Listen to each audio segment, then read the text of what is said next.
Hey everybody, welcome to the Geek Fighter stream of Suikoden. I'm your host as always, Fighter Kaus. The guy you're watching playing is Double RPG. The other host you hear is 16-Bit Jeff. And we're starting off with the water margin again. 108 Stars of Destiny, Chinese legend and all that. Yes. I don't know, what else? I had a strong start, then I just kind of fizzled out there. Oh my goodness, Fighter Kaus has lost the bleeps, he's lost the sweeps, and he's lost the creeps. Yes, Besides, you finally saw that movie. Yeah, a couple weeks ago. But hey, the stream has started soon. But when exactly is soon? Now. We're in the now. That's my favorite part. Doing it now. We're right now. We're in the now. Right now. Where are we? We're here. We're right now. Yes. Could not have said it any better than that. But yes, this is the day when we finally get the remainder of the 108 Stars of Destiny, and we shall be one step closer to the final battle in this game. It gets real today. Oh, yeah, it gets real. You got that right, man. I just saw you're in an elevator or something. Somehow in ancient China, even though it's not ancient China. Yeah. I was hoping you'd see that. I was hoping you'd see that trailer before we went live. Yeah, but, I'm sorry. Guess you weren't around yet. Lepont, where are you, man? I need you to come with me so we can go get your idiot of a son recruited into our cause. Now, was that mean or is that true? I was gonna say, like... No, that's true. No, it's true. Would you say it's real? Yeah, it's real. I thought you were gonna go for the Kurt Angle thing. Oh, yeah. Oh, you suck? You suck? No, the opposite one. It's true. It's dang true. Yeah. Sage Jer. I guess he's not available in this party, right? Oh, right, wait, because we're already in a story event, so, actually, let's get... Yeah, Star Child got it. Yep. Welcome to the stream, Star Child, as always, man. Where's Flick By the at? way, before we go any talk more, thank you if you're a new viewer. We stream every Saturday at 5. We have special streams, and if you want to keep up to date with those special streams, we highly recommend you follow us on social media. There you are. Yep. The Discord, the Twitter, the Facebook, one of those, and you'll know whenever we have a special stream planned. We usually announce before we go live. We learned our mistake from last time of just going live without announcing it. Like usually what Cal's over here is saying, we usually notify our viewers like an hour or two before we go live, right? Exactly. Well, I'm talking about our Mortal Kombat ones, a special. No, one. I know, but I'm saying our normal ones. I don't know. I'm specifically talking about those. The special, yeah. Because like I said, it's 5 o'clock Eastern every Saturday. Yep. So they know. So that's 4 p.m. Central, 2 Pacific. Yes. So those Chiefies are cornholing the Indianapolis Colts there, Star Child. You watching some NFL, buddy? Yeah. Jerry, you're right. That's right. You are. Yep. I am? Okay. Yeah, you are. Okay, now before we go to Moravia Castle, we are going to recruit a couple of the 108 Stars of Destiny that we can recruit right now before we get on with some more story. Hey, Quakeman! How's it going? Hey, welcome. Welcome. Wow, 14-0. Dang. Damn. Yeah. Hey, that's your homies. That's your neck of the woods. Yeah, Kansas City Chiefs. Oh yeah. Hopefully they make it to the Super Bowl this year. I'm kind of sad what happened with the Bears. That is just a Bears. The Bears almost won, but then lost because some weird field goal thing. Really? Yeah. Man, that's like it was basically like a technicality that they lost. I'm like, oh, that makes it worse. By the way, guys, we've got one big thing too. You know what's also happening this weekend? And Quakeman's in the chat. Oh yeah, Quakeman. And hey, Flame Chocobo's there. Hey, Flame. But guys, we've got one big event too that's happening this weekend. Everyone's favorite live streaming event, AGD. Oh, AGDQ. I haven't watched a lick. I used to watch it all the time, but this year, last year too, it's just gotten worse and worse. Like, don't take it the wrong way. I like it for all the right reasons it does. Oh, not even that, Jeff. Have you heard? They keep most of that money. Yeah, I know, but here's the thing. You know why I really stopped watching? I couldn't take the cringe comments anymore from the chat.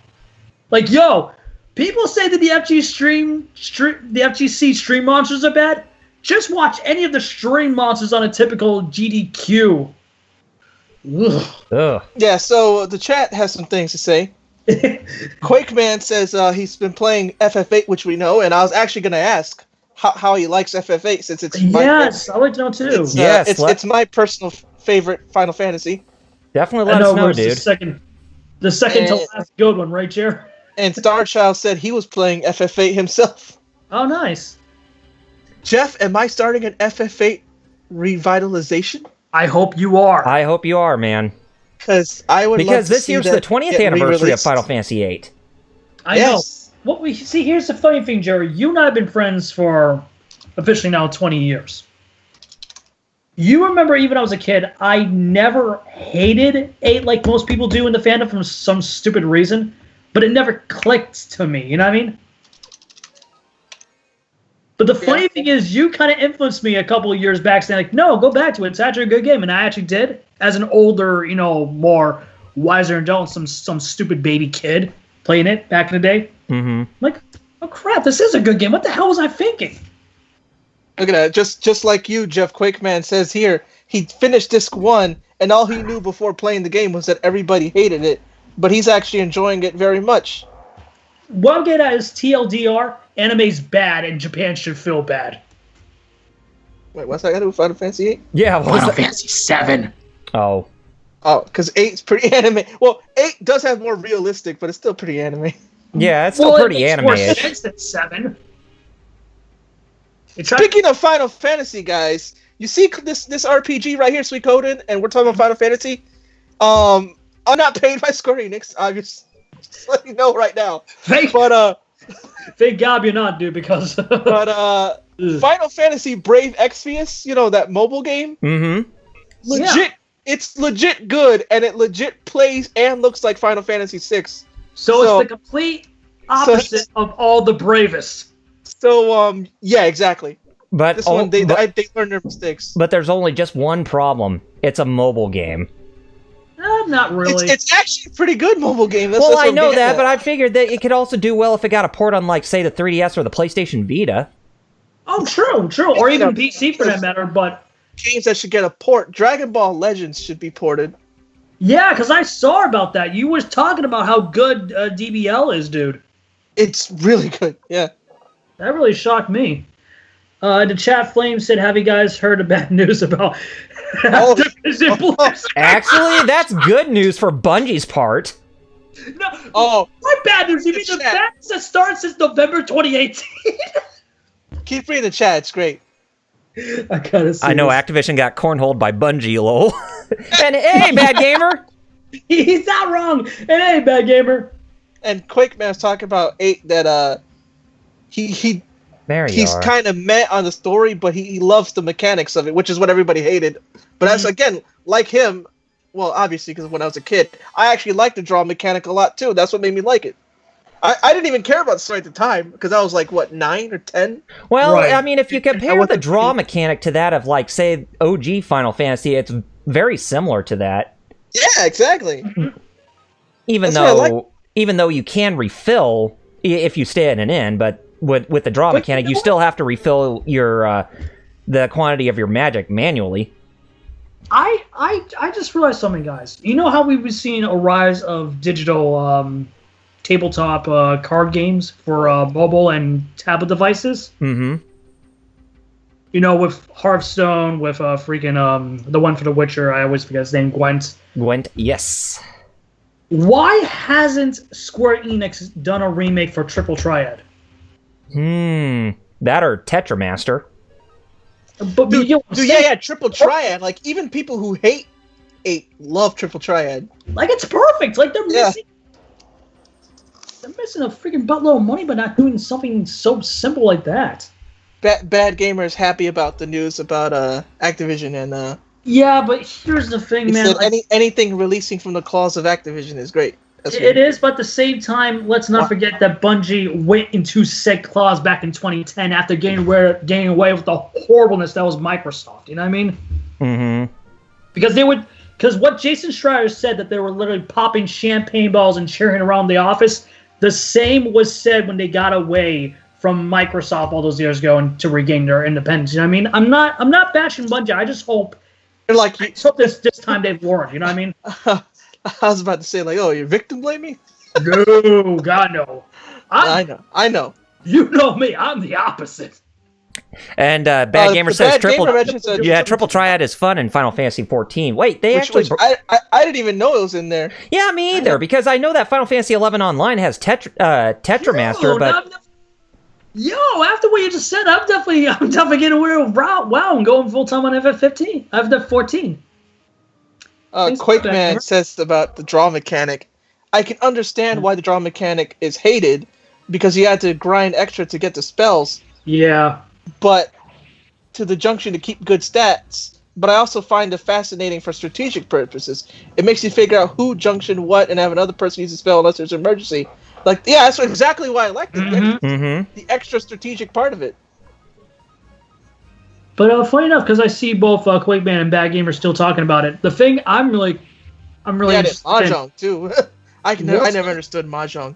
What's going to happen to Destiny 2 on PC since it's still under Battle.net? Are they going to leave it there for the time being, or is it going to be taken down and possibly port over to a better client like I don't know, Epic Storefront? Yeah, it's a good question. Very good question. Well, Flame, that we know it for there. Flame, you brought up a good point, but here's the problem. A lot of people have been saying hashtag #FKonami for years, like Jim Sterling and Angry Joe. They don't realize the actual dogmatic people that are in this industry. Like, we can all agree that Konami's bad, right? Oh, yeah, we can agree. But it's not because of the company in itself. It's because of the society that Japan is. You know what I mean? Just like how they appreciate sex and boobies, but no blood, but we appreciate the opposite. Like what I posted last night in regards to the regional changes in RE2 remake between here and But what I'm getting is this. They're bad, yes, but that's expected because of societal, templates that's in Japan. Especially Yakuza, which let's not be surprised that Konami probably has ties with. I'm pretty sure they do. Everyone, come on. It's a given. So instead of people saying F Konami, not the people that's should really saying F2, Activision, Kojima, and Electronic Arts. I like Kojima. No, Kojima's bad, and I do agree with it, but I'm saying when you're talking about bad companies, like really bad detrimental companies to the industry, it's Activision and Electronic Arts. Funny, I thought you were going to say Square Enix, Jeff.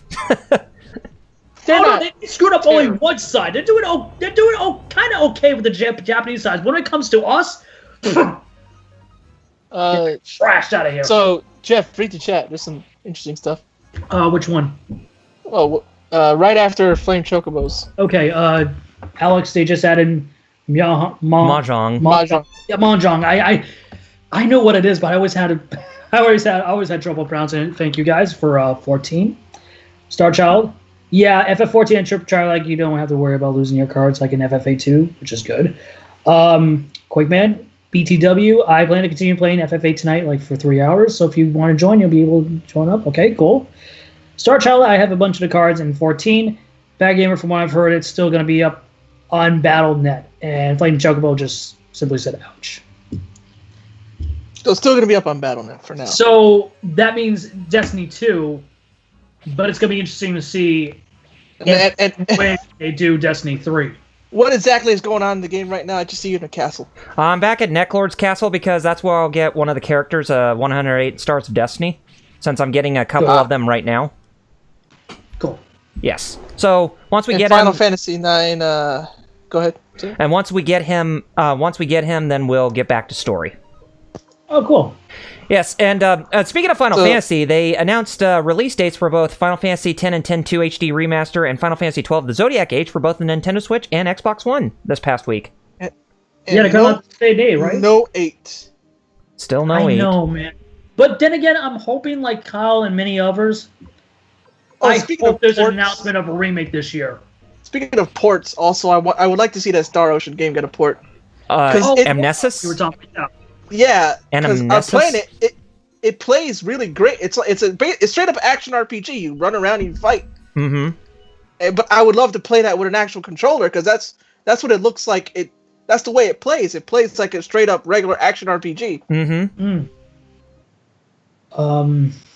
Quakeman said he also got Tales of Vesperia DE on PC, and I'm just happy. That's what he said. Oh, he got Tales of Vesperia DE. Oh, I got it on PS4 today. Oh, nice. And I'll be getting it on PC eventually, and also a Nintendo Switch version. But that's probably until I get after my tax return. Quakeman is asking, is he the only one who's been enjoying Star Ocean Lost Hope? Wait, was that the one where it had the weird switch from 2D to 3D art?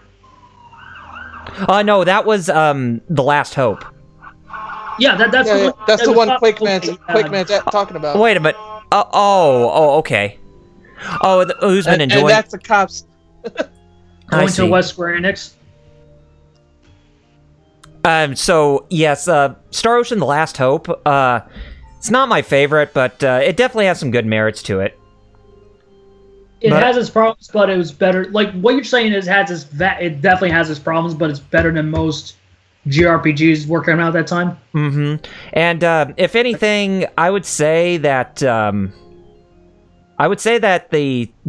recent mobile spinoff that Jerry was talking about, it's a step in the right direction, and I hope they implement that type of gameplay mechanic in future installments in the series after what happened with Integrity and Faithlessness.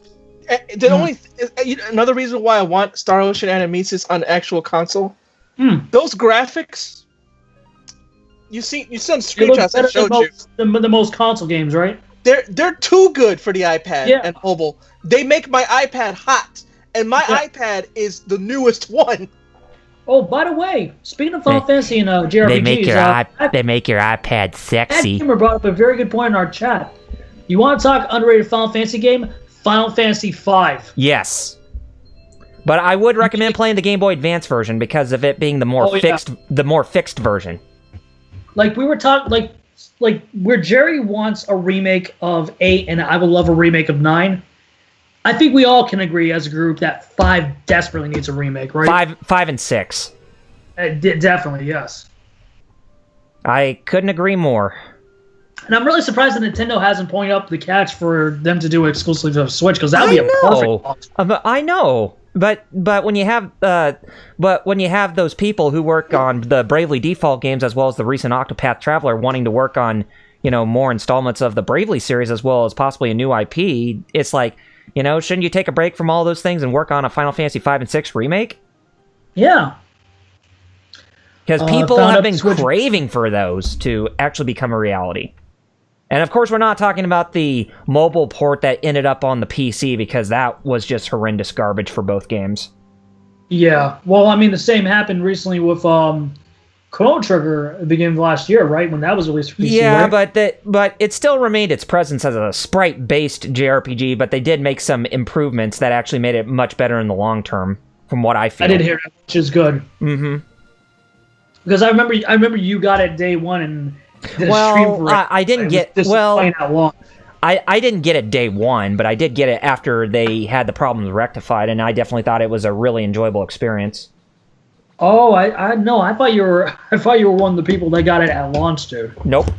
Flame Chocobo apparently doesn't like 6. Well, the least. Really, Flame? Explain. I'm curious. He says, Star Child thinks 6 is the best, which I think universally everyone would. Universally, yes. Yeah. But he says he likes 6 more than 4 and 5 in GBA, but still, I want to hear more. Yeah, I'm curious. This is the first I've heard about this. Mm-hmm. Quakeman says Chrono Trigger got fixed on PC. I'm literally on my seat right now, like Bill Burr saying, "All right, this is which you said Double R got fixed." Chrono Trigger, right? Yes. And Bad Gamer wants a Switch port of Bravely Default. And Bravely Second. I'm surprised that hasn't happened. Bad Gamer's with Flame Chocobo. He doesn't think 6 is the best either. Wow, so we have 2 people. That's interesting. I'm not saying that's a bad thing, because of games and all, but I've really heard anyone say that. Quakeman say most people say 7, and Jeff, you know me. I have and you know Jeff too. with its story. He says he has a massive angry feeling with its story. The game mechanics are awesome, but God, I hate the story. Same with me and Jeff. Which I'm hoping the remake is actually a much better game. Well, wait. Just clarification. He was talking about how you and I feel with 7, right? Mm-hmm. Well, he's talking about he feels the 7. I say that you and I we have the same feeling. We think it's an all right game, but it's not the de facto. That's what he means. We have the same feeling. Flame Chocobo says he doesn't like how badly localized 6 is. I feel that the SNES version of it's overrated. Oh, well, yeah, because you had Star Child also agrees. Yes, it has a lot of translation. The translation because it was translated by one man who goes by the name of Ted Woolsey, who ended up doing the localization for not only that game but Super Mario RPG, Secret of Mana, as well as Chrono Trigger. Ted Woolsey is where the trope on TV tropes Woolseyism comes from. Yes. When it comes to translations. And not only that, he also did the localization for the first Breath of Fire on the Super Nintendo. Okay, but I was asked, did he also do the localization for Vagrant Story as well? No. Because I know it was... Star Child says, if you're going to play 6, play the PS1 version, he says. Really? Really? Flame Chocobo says he prefers the GBA version. Yeah, that's what I've heard too, and I can vouch that because I did own the FF6. I've only played the GBA versions of 1 and 2, and by 1 and 2 I mean 1 and 2. Yeah, the Dawn of Souls. That GBA. Yeah. Which I played 1, and I actually liked 1. Played 2, gave up on 2. Yeah. Quakeman again is like us. Quakeman again is like us. He says, "I respect and understand that 7 in gaming history. It's the first FF game to be released in all countries, the PS1 animations and such, and it'll be important." And I guess he has more to say. It seems like half. I think he's trying to make a compromise where he understands where it's important, but at the same time can understand where we dislike it. You know what I mean? Again, I'm not trying to put words in his mouth. No, that's what I'm saying. That's what I'm saying. I think so too. And again, he's like us. Mm-hmm. We don't care for it either. Okay, we're in Moravia Castle, which is where the next story arc is taking place, and we need to save our pal Victor, who's been taken prisoner.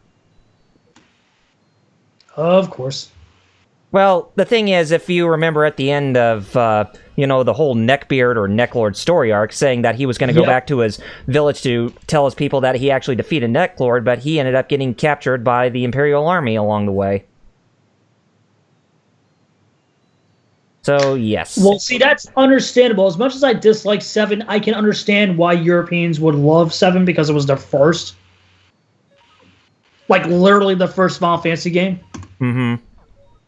But it's kind of the fault here too of the U.S. It's kind of like the same thing with the Gundam franchise.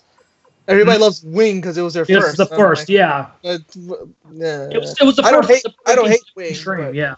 Nowhere near my favorite. Mm-hmm. Quick mention, and I understand that why 7 is in most people's memory as an amazing FF game, especially since it has a character die the way it did. So I get why people are attached to it as their favorite, but I just can't understand and fathom why people like Cloud as a good character. Dude, you're not the only one. Well, I think. Well, I can definitely understand why they like him, because he's supposed to be in the embodiment of both an American and Japanese type of character rolled into one. Like, when it comes to a lot of things from Western and Japanese, like pop culture. When it comes to American pop culture, just think of him kind of like the buddy cop type of guy that's supposed to pay tribute to. Yes, continue. I mean, if you take a look at, say, like at the beginning of the game, where Cloud and Barrett are going through the Sector 1 reactor, it's that camaraderie they have. It's supposed to be a reference to like old buddy cop films back in the 80s and 90s. Like Die Hard or Lethal Weapon. Like those type of movies. Yeah, yes. I get that. And I understand, because here's one thing: Cloud's not my favorite character, but I can understand why people gravitate towards him in Final Fantasy VII compared to the CGI movie that should have never happened, which was Advent Children.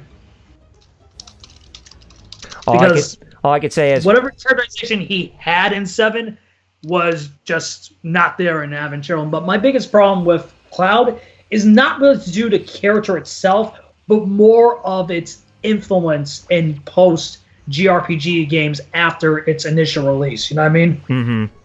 Because if you can see in any character that was released post-FF7, they basically had the same traits, the same literally characterization down to a T in their protagonists. Oh, I'm sad. Oh, I have amnesia. Oh, woe is my life. You know what I mean?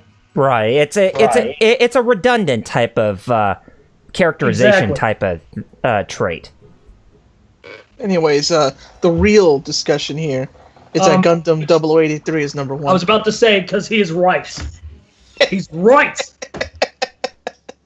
And the fights again for that one, because most people, of course, I love that show too, but most people would say away from S Team. Because Jerry, the one that you introduced me to when you were over my house, November of last year when Justice League came out.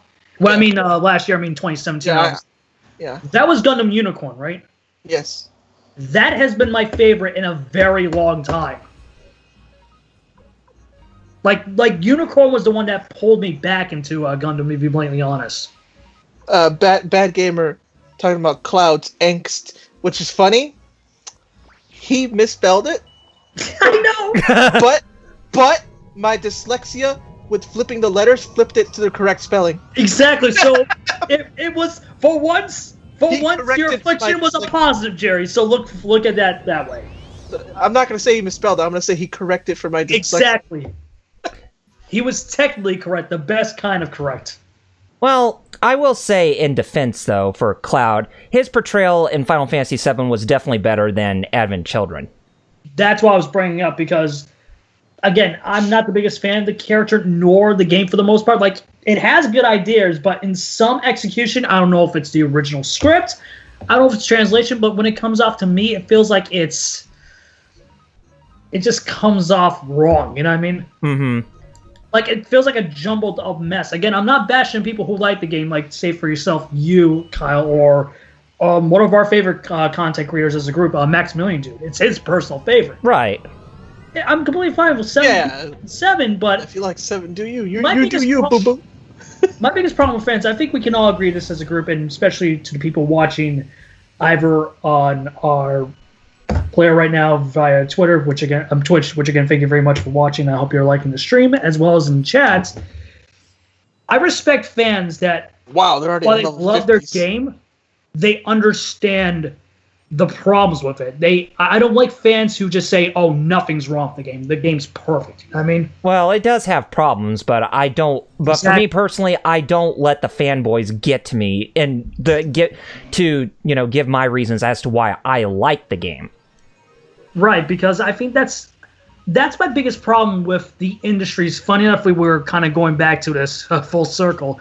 The biggest problem with the industry is that they try to listen to the audience and try to have a balanced structure between fan and newcomer, but they always do the worst possible thing and listen to the vocal minority, which in turn is the fanboy. Mm-hmm. In my eyes, when you do that, you already lost the battle. Right. You know, if you want to compare how a lot of people say that Final Fantasy VII was the best thing ever, just take a look at something in this day and age like The Last of Us. A lot of people think that's like the best thing ever, and no, it's not. It's scary because it is similar to how it was back in it was 97 when it was released, right, Paul? 97 for Final Fantasy VII? Yes, Final Fantasy VII. Yeah. Anyway, Jeff, check out what Bad Gamer said. I had to misspell because we both have dyslexia. Oh, he was thinking ahead. Yeah, that's what I'm saying. And Starchild says there should have been just as many Suikoden games as Final Fantasy games. I agree. I'm shocked there wasn't, to be honest. But then again... Oh, Starchild, I got to show you the trailer for the actual Chinese original 70s Kung Fu movie that is based off this legend. Yeah, which, by the way, thank you for sharing that with me and Kyle earlier today, dude. I'm definitely going to watch that later tonight. Just a trailer. Yeah, but still, if I like it, I'm definitely going to try to find a copy of it. So thanks again, dude. My dad's been trying to find that movie for ages. Oh, look! Well, dude, it's on YouTube. It's on YouTube. I can't. I won't speak for the guys, but Quake, if we're still on after we're done and chill for a bit, you're more than welcome to join us. And I like what Flame Chocobo said. it's just The Last of Us is an overhyped disappointment. Yeah, you're right. Well, to be fair, Flame, you could say that about Naughty Dog since the PlayStation 4. Because of one person alone, and he goes by the name of Neil Druckmann. Like I love how his name is open to so many insults. Yeah. know. Neil Drunkman. Let's put it that way. Not only his first name, because let's be blunt, who names their child Neil? Well, Neil Young, Neil Diamond. Yeah, but still, you get what I'm saying. Neil Armstrong. More specifically, Maybe more not. to the point. Oh, by the way, guys, while we're rescuing these people, guess who's still in a jail cell right there? That's Vincent de Boule, the French aristocrat / narcissist.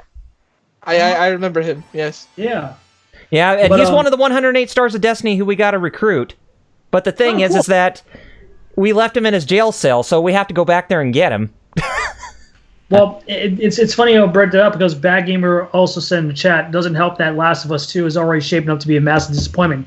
And that's my biggest problem because real talk, and I've talked to you guys with this too, behind the scenes. You know what the best thing that Sony can do with Naughty Dog these days? Just rearrange them from a developer to a CGI film studio. Yes. Right. Because Sony Pictures could use them. They're making interactive movies. Flame Chocobo said Naughty Dog is a shadow of its former self. They completely are. Yep. I mean, let's be realistic, guys. Like, as a group, one by one, what was your last favorite Naughty Dog game you played? Jack and Daxter, Precursor Legacy. Okay. Uncharted 2. I would say Uncharted 1 for me, because 2 is like good, 2 but more. but see, that's the funny thing. I agree with you, but you start to see the problems within 2 where they influence. You know what I mean? 2, because 1 was still kind of wonky Yeah. in terms of gameplay. I mean, not in terms of story. I'm just talking about gameplay. 3 I still like. I like 2. I think my dad's favorite is 2 as well, and he's the big Uncharted fan. Mm. Yeah, because I remember as you remember all those times we're talking. Oh, hey, how's it going? Oh, is your dad playing Uncharted? You bet. Well, he's still doing it to this day. It's just it's not 2 anymore. It's Uncharted 4, right? It's 4, but not even that much these days. He's really no, he hasn't been on. And Humphrey shows up, and here's his most hello quote you'll ever see him be hip with. He just says, "Yo." Yo, I see that. Yo. Yep. We all see that. Os, ora Goku. Real talk right there. Bad Gamer said, "Go woke, get broke." Yep. Wait, what? What about Last of Us 2? I never played the first one yet, and I have it for PS3. Quake, to be fair, like, if you're willing to play it, if you have a PS4, play the remaster version. But just to say, from our experiences and most of the people in the chat, it's for most OG Naughty Dog fans, it was like it was the tide that had people turn away from Naughty Dog. Wouldn't you guys agree? Agree. Like from what we remember as Naughty Dog. That Dark Shadow said something to you. Okay, go ahead, Jeff. I love Drake and Sully's relation to that game. I'm actually playing for the first Uncharted, working on the second. It was so good. Quakeman. Yeah, I was saying the second one I like a lot more because second one's more engaging to me. The first was just dumb on story mechanics. Maybe that's why I like one more because it felt more like a game than a. You know what I mean? To me, you know what I mean? Flame, if you get woke and step on the landmine that turns you into a toxic human being, people are going to have lots of problems with you. Well, Flame, we already have that place. It's called Reset Era. Yeah. Oh my God, Reset Era. The people that called Pat's girlfriend, who by the way is bisexual and liberal, a Nazi just because she showed up on someone's podcast because she's willing to talk to people of differing opinions. Uh-huh. But apparently, just showing up at a podcast means you have the same opinion. See, I've said this before, I said this again. It's not the problem with generational difference. It's not the problem with anything. It's always the vocal minority that ruins it. Yeah, exactly. It's the vocal minority. Mm-hmm. Exactly. And Star Child, to see Double R. Humphrey never talks much in any of the games. Yeah, I know he doesn't. Yep. But I just thought that was funny the way how he just said, by the way, "Yo." I have a question to you guys. Yeah. The movie Over the Top. Yep. Did you like it? I haven't seen it. No. No. Stallone? Arm wrestling? The reason I ask is because AVGN reviewed Demolition Man. Uh-huh. Yeah. And they loved it. One of them, the big guy, I forget his name, the big one. You know which one I'm talking about, right? Yeah, I know which one's Apparently that's his favorite movie ever. And they were talking about Over the Top, and they said, Over the Top, like, no, Over the Top's actually pretty good if you watch it after or before Demolition Man. You know why I like Over the Top? The song. Yeah. The oh god, who sings it? It's Van Halen or Sammy Hagar. Well, I can quickly check. I can go on Wiki if you want me to do that. Yeah. You're talking about Winner Takes All, right? That's it. Love that song. Sammy Hagar. Yeah. I love that song. Winner Takes All. Gonna take it over the top. But yeah, I haven't seen Over the Top. For me personally, this past week I've been way too busy catching up on Full Metal Alchemist Brotherhood on Netflix. And if you guys don't know, Jeff and Double R could tell you all week, and I'm writing an article about it. I've been bugging them with my opinions, and I'm going to turn them all to an article. The reason why I mentioned mobile games is because, as Jeff and Double R would tell you, my thing recently, my project, is that I've been playing a whole bunch of mobile games, a whole bunch of gacha games, and I've been comparing which ones I like the best. Sorry to cut you off, Jerry, but apologies for the sound in the background. Apparently, my cat's chewing on a plastic bag for no reason. Oh, I don't even hear it. You don't even hear it? Okay, I just wanted to bring it up if it was. Well, thank you though. Yeah, because you never know. Yeah. Exactly, but continue. So I've been comparing. I was playing Girls Frontline, Masters of Eternity, Final Fantasy Brave Exvius, Star Ocean Animesis, Honkai Impact the Third, not the third, Honkai Impact Third. Sorry, just Dragon Ball Legends, Azur Lane, and Shin Megami Tensei DX2. I keep forgetting that one. Yeah. That's 8 games. Mm-hmm. And also, I've been playing Streets of Rage. It's not a mobile game. It's just a port to a mobile version. Yeah, I was gonna ask, what do you think about the Sega Ages port? It's okay. The good news with the port is that even though it's I don't like playing action games with touch controls, but they made a thing so you can actually adjust the size of the buttons and the D-pad. Oh, good. So cool. I was able to make it as big as possible, and I was playing it pretty okay, actually. Nice. Oh, good. Quakeman, to your question, we don't know. Depends for me. I don't know. Yeah, we have no idea. If I'm up and about, I'll be more welcome to join. Ask me when we're done. Yeah. Or ask any of us when we're done, when we're chilling for a bit. For me personally, probably not, because I'm still working on my Final Fantasy retrospective episode. Well, yeah, that's understandable, man. Mm-hmm. Because you're near the end of it, right?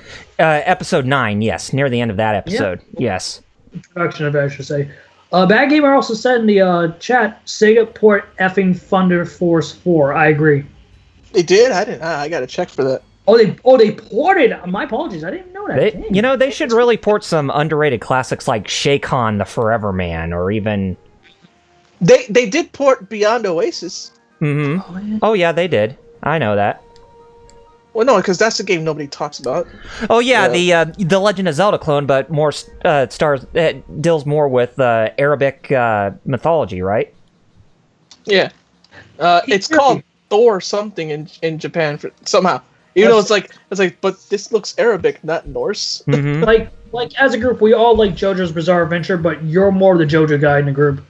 Star Child, the story of Thor. Yeah. He's been playing JoJo's Bizarre Adventure, Eyes on Heaven.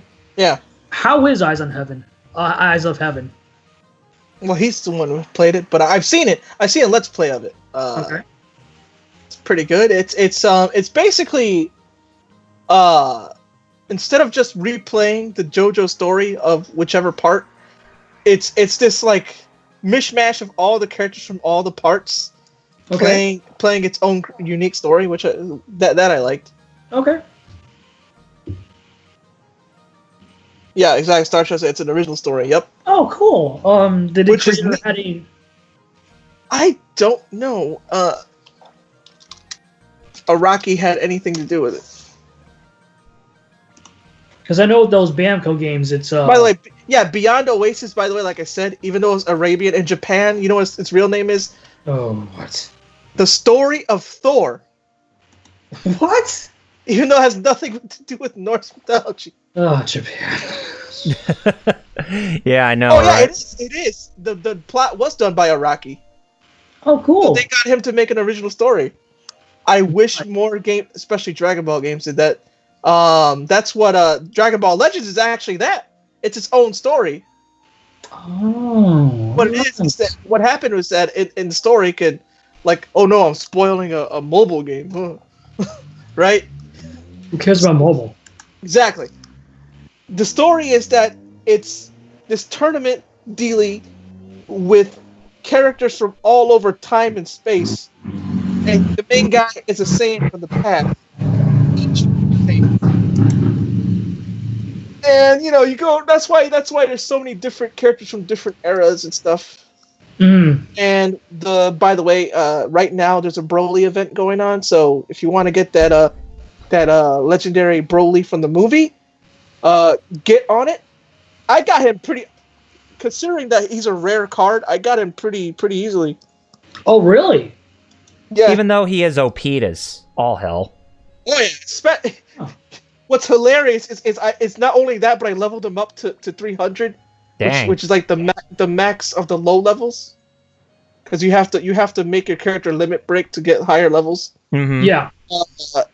What's funny is that like I'd have a fight against Nappa or against Raditz, and it's like it's so freaking unfair.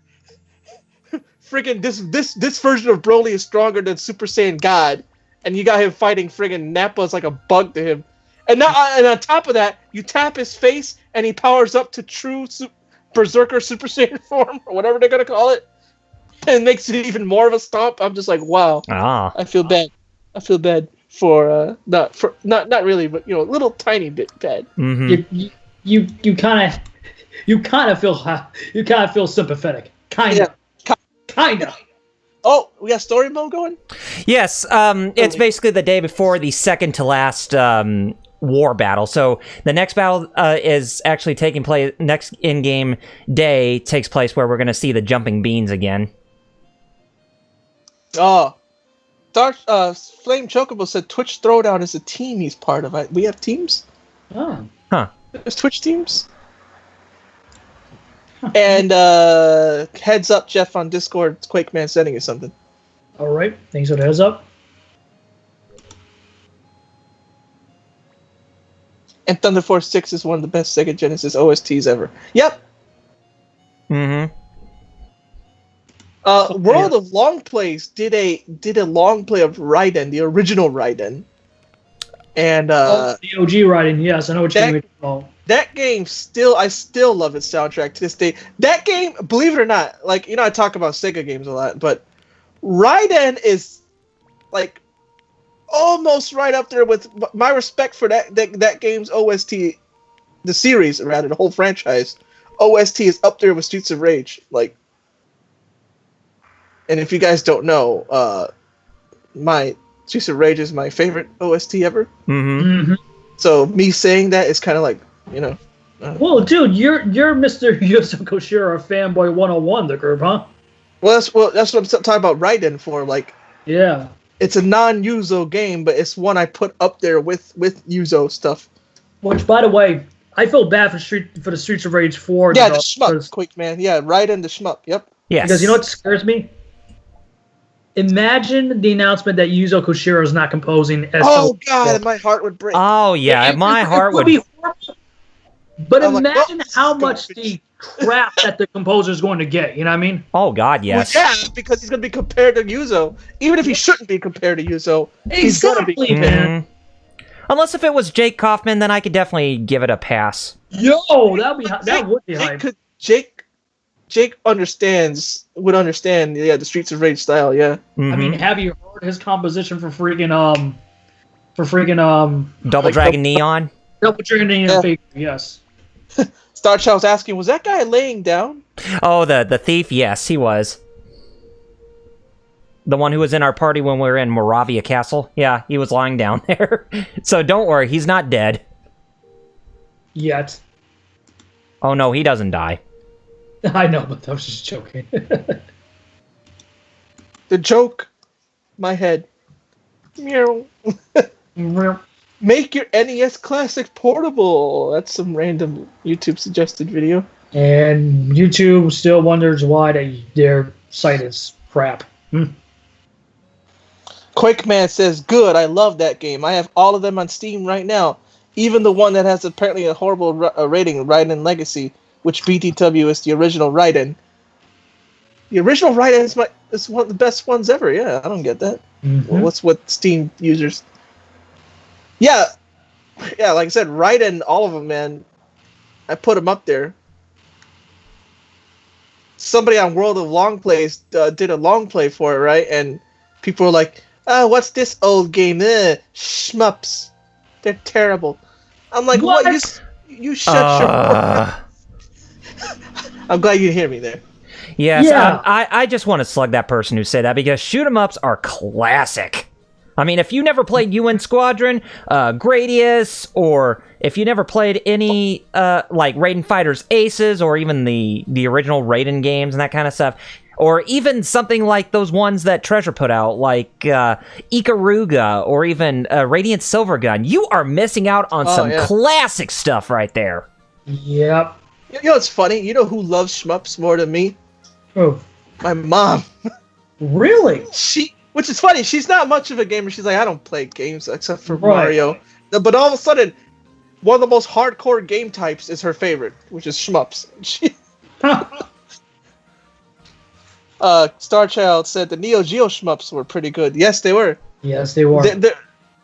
I think what's it called? Last Horizon, Last Frontier. It's a really good one. It has a good. You know which one I'm talking about, right? I do. Last Resort. That's it. That's the one. Neo Geo Last Resort shmup. That was a good one. Neo Geo, Raiden Neo Geo, Legacy. 4 buttons and 2 joysticks. Oh, here we go. Quakeman explains why Raiden Legacy was getting bad. Raiden Legacy, when it first released, was horrible. Everything was stuttery, couldn't play with the keyboard, and a bunch of issues from day one. However, it's been long fixed. Oh, good. There are still some minor issues, but it functions much better now. But those people who hated it at first haven't given it a try. Right. That sucks. Yeah. Shock Troopers was good too for Neo Geo. Mm-hmm. And Quakeman said, Treasure, please put Radiant Silvergun on Steam and Switch.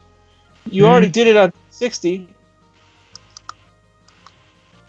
There was a game that I remember, I think it was called, I remember telling you about this, PS1 shmup, remember? That, it was when we first got our PS1. I think it was called Radiant, I don't think it was Radiant Silvergun, but it's Raystorm. That's all it. right. Yeah, Raystorm. All right, Jumping Bean Battle, number 5 or 6. One of the two, Nice. but... Yay! Yeah, speaking of Jumping Beans, one of those mobile games, Girls Frontline, Yeah. when you see the characters in their dorms and when they're playing around and you're fighting, they look like Jumping Beans as well, just like in this game. By the way, have you seen that tweet I made about Girls Frontline? Where they forgot to translate something important? Yeah, that was the game that said that they translated a good portion of it from they didn't translate it from its original native Chinese language, huh? That's what I showed you the screenshot. And somebody who followed me thought it was funny that everything was untranslated except for randomly the word Toto. Everything was in Chinese except for Toto. He thought it was funny. I was like, yeah, that's random. See, Einhander. Wait, really? Quakeman? What? Raystorm got an HD release on 360. What? I want to see release on PC. Yeah, he did. Oh, Yeah, it did. Oh, Wow. please put it on PC. Yeah, That was one of my first. I loved it. The funny story about that game was that when we were trying to play 2-player with my dad when I was like 7, Yeah. we would try to play 2-player, and every time the 2-player option wouldn't show up, and we're like, why? I plugged the controller in. Why isn't it show? Oh, is the controller bad? And then it turns out that the reason why was because I plugged the controller to the memory card slot. Oh, I see.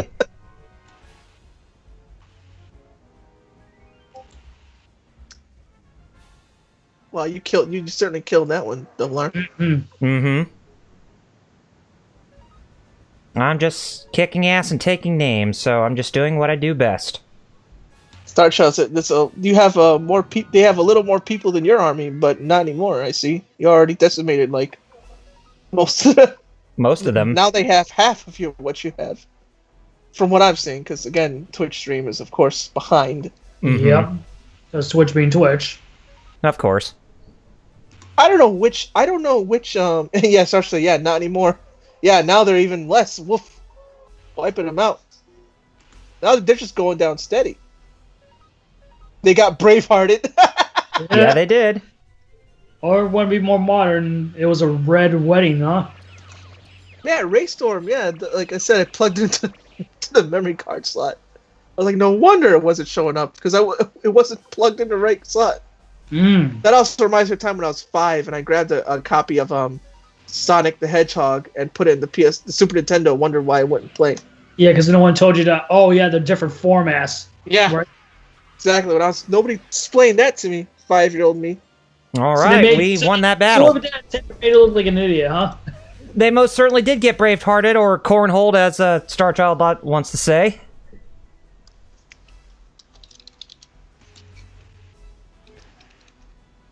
Oh, right. I'm on my phone. Duh.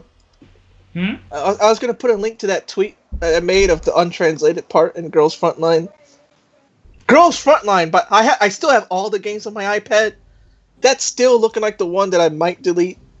You know, honestly, dude, if this upcoming article does well in the Hero Club that you're doing, Jer, Oh, yeah. I'm interested in what you would do for a future follow-up. Good question. Because I know there was a couple games I even recommended to you. There's games that haven't come out yet that I want to try, like Landgrisser. Yes, and I knew about that one too. But the funny thing is, I never knew it was like an OG series. To be honest, I just thought it was like something new. No, it's been around. It's kind of like what they did with we were talking about it earlier. Capcom RPG. Breath of Fire. Yeah. Yeah. Like how? Oh, hey, you're smiling. Oh, it's mobile. Yeah, but see where Landgrasser makes sense because it looks like it's trying to stay true to its roots. Breath of Fire, the reason why people didn't like it wasn't because it was on mobile. It's because it didn't feel like a true successor. You know what I mean? Right. Because let's be realistic. Let's be blunt. If it was announced for mobile as well as for PC and console, and was an actual Breath of Fire 6, no one would realistically be, making a fuss about it like what happened, sadly. You know what I mean? Mm-hmm. Guess we'll just go with you. Okay, so... And I mean, it showed because, let's be realistic, Breath of Fire 6 was actually taken off the store recently, right? I think so. Yeah. Believe it or not. Oh, there you are. Now, LaPont, let's go get your son, or should I say Hulk Hogan?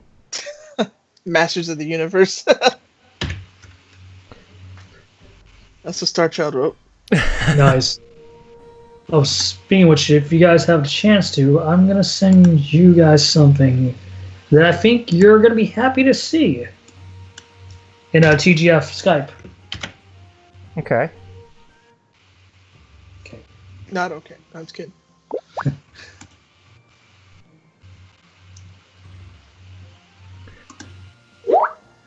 And Dolph Lundgren says that Masters of the Universe or the He-Man movie was like the worst thing that he's ever done. But the weirdest thing is it's the best because, for those who don't know, it's basically a New Gods film. Mm-hmm. Yeah, you're right. So wait, what happened? I see what you sent. What am I supposed to look for? Oh, left. Yeah, where it says follow channels. Uh-huh. Look where it says us. Yep. And the channels below. Oh, okay. Ha! That's us right now, dude. Wow. See, even Star Child agrees. Masters of the Universe live action was great. I'll still watch it. That's true. Like, See, that's my biggest problem. It's just like, oh, we should listen to critics. Not all the time. Not all the time. Exactly. I mean, I'm thinking of a video game that we're talking about Demolition Man. I'm thinking of games that critics bashed, but I actually liked, and I think one of them that comes to my mind is Airgeist by Squaresoft for the PlayStation 1, the 3D arena-based fighting game. Yep. Speaking of, like, we're talking about Demolition Man. That was a movie that at the time critics were like, it's another dumb action movie. Wasn't it? And it turns out, but then we look at it now and we're like, wait a minute, this was actually pretty smart. Yeah. It predicted a lot of stuff that's actually happening right now. Yep. But Airgeist, wasn't that the game that had the tagline "God bless the ring"? Yes. Yeah. It's the where you unlock Cloud and Tifa. Yep. Well, Cloud is not unlockable. Him and Tifa and Sephiroth are the starting fighters, but it's Vincent Valentine, Yuffie, Kisaragi, Zack Fair, as well as Django, who was supposed to be play on Red 13, who were the playable characters, the unlockable characters in that game. And Kyle, you just spun up another point where Square Enix is losing money. You know why? Why? You know that Final Fantasy remake that they announced back at E3 2015, which is still in development for some reason? I don't get why. Yes. But Airgeist, where's a remake of that? Good question. We're at a point that we're seeing a renaissance of a boom of fighting games to the equivalent of how it was back in the mid-90s. Square, what the heck, man? But then again, I could be saying the same thing with Microsoft because, Microsoft, where's that sequel to KI 2013? So, Star Child says he has Airgeist on PS3, but I think he got through the Japanese PSN store because the PS1 Classic for Airgeist is only Japanese exclusive on PS3. Wait, seriously? Seriously. Just like Brave Fencer Musashi is. I'm wondering if that's due to licensing issues, because even if that's the case, that's weird. Well, for Airgeist, I don't know, but for Brave Fencer Musashi, yes, because the licensing issues with the voiceovers. Really? Mm-hmm. Come on, man. Like, you would think it'd be easy because it was technically an exclusive to Sony, you know what I mean? Mm-hmm.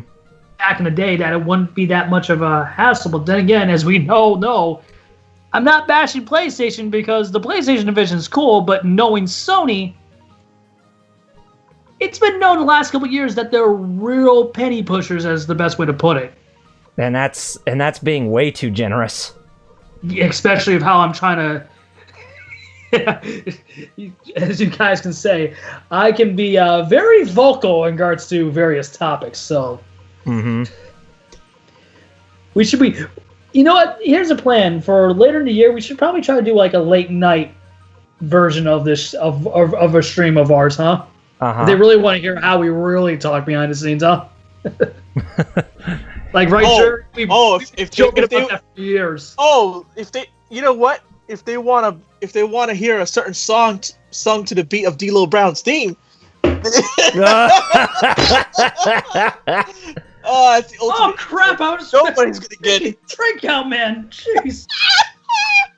Ain't none of the viewers gonna get it, but we all got it here. Jerry, you just made new TGF lore right now. #dreams. Yeah. Yep. Someone clip that, please.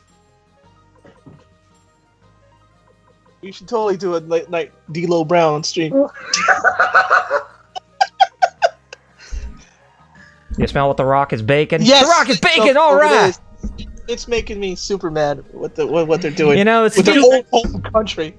You know, speaking of D-Lo Brown and the Nation of Domination, I always remember that one episode of Raw when Degeneration X, led by Triple H, when they parodied the Nation of Domination when The Rock was leading it.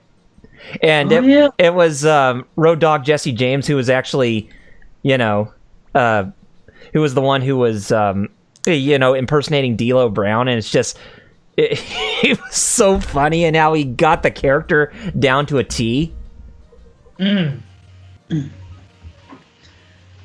But it's funny. Yes, it's yes, funny Star Child. That is the theme. Just my subconscious came up with some clever new lyrics. That's to put it nicely. Yes, exactly. Nicely.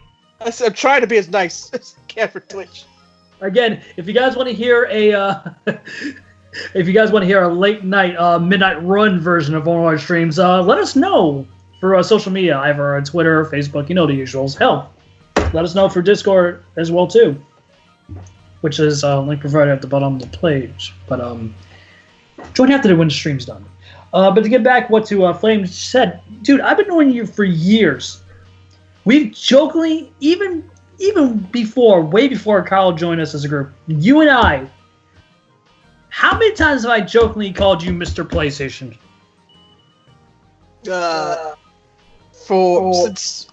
Since at least 2009. Exactly. Which is how many years ago?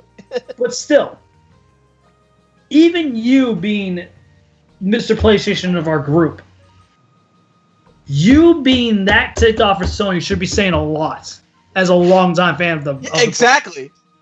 That should be saying exactly, man. Like for me, shoot, I've been all about Sony. I remember you'd call me and I'd be like, "Why you talk about PlayStation like that?" Back in the day. Or like me, like you remember how ticked off I was about being Mr. Xbox of the group, and I was ticked off at how Microsoft was stirring up the brand back in 2013. Yep. There's a reason why there's a difference between a fan and a shill. Because let's be blunt, we shouldn't be calling people fanboys anymore. Let's really call them what they are. Shills. Craig Miller. Nut huggers. Yeah, I said it. And what? Oh, I don't like PlayStation. Boy, you do. You do, boy. You's tripping. And if you say you're not, then you's tripping. Fool. Imagine God of War right now. Boy. Yep. Exactly. That's the phrase Star that Child just says, goes along with right there. Boy. You're looking at the real deal now. Yep. Anyways, let's go ahead and shut the sluice gate down and complete this place. Star Child said I'm going to look at my Suikoden 1 save tonight. I don't get to look at it last weekend.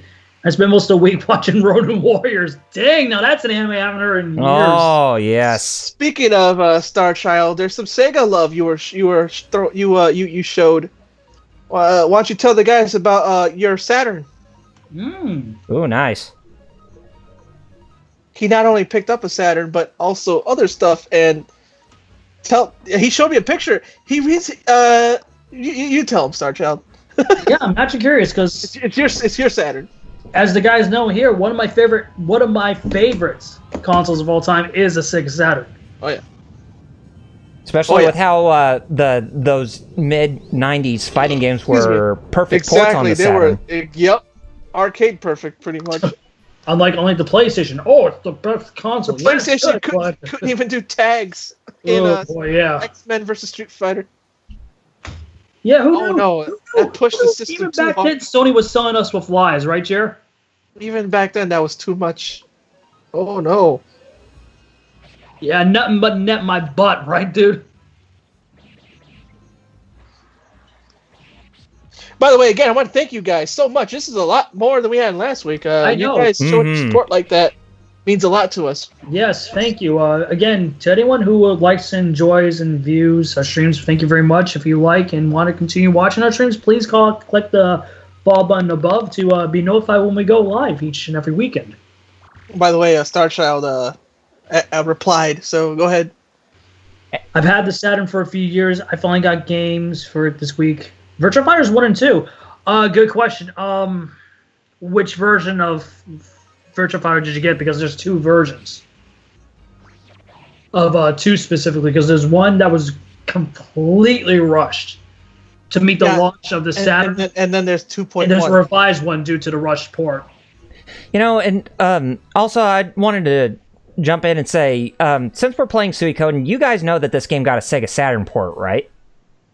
No. Yeah, it did get a Sega Saturn port, but the only thing that was different is that it actually had a full motion video sequence. Actually had an opening full motion video sequence where everything was animated, basically. Huh. And that's exclusive to Saturn, not to PlayStation. Oh, by the way, speaking of Saturn ports, did you know Dragon Ball Idai Naru Densetsu? Dragon Ball Haruka Densetsu? Haruka Naru, it's a different one. You're talking about the DS one, right? No. Oh, Haruka okay, never Naru mind. is the DS one, like you said. Idai Naru Densetsu is the PS1 Saturn one. Oh, okay. I always had the PS1. I even brought it to Jeff's house one day, I remember. Oh, wait a minute. You're talking about Dragon Ball Z: The Legend, right? Yes, the Legend. Yes. I never saw the Saturn one before. Finally saw it. Yeah, the Saturn one kicks the PlayStation 1's butt in terms of the sound is uncompressed and the 2D sprites look way better. You know what the funny thing about Saturn being crap in the 90s? Not because of the library, but because the library we didn't get. Yep. Because of Sega US being stupid. It was either Sega US or Sega Japan, right? One of them. And just so you guys know, that Saturn version of Suikoden, it was Japan exclusive too. So. I just realized. No, it was Sega US, because you know why? Why? The guy who joined and did all those stupid policies? Uh-huh. You want to know where he originated from? Nintendo? No! Sony? Yeah! Bernie Stoller! Oh, yeah. Oh, boy. You know, Mr. 90s equivalent of Don Metric. Yeah, I was going to say 90s Don Metric, yep. Because he is, because anyone who remembers being a kid during that era of gaming, when you say something like that the Saturn isn't our future, you just killed your console. Mm-hmm. Not just for consumers, but for developers. Because hey, if it's not your future, then why would you want developers making games for it? Right.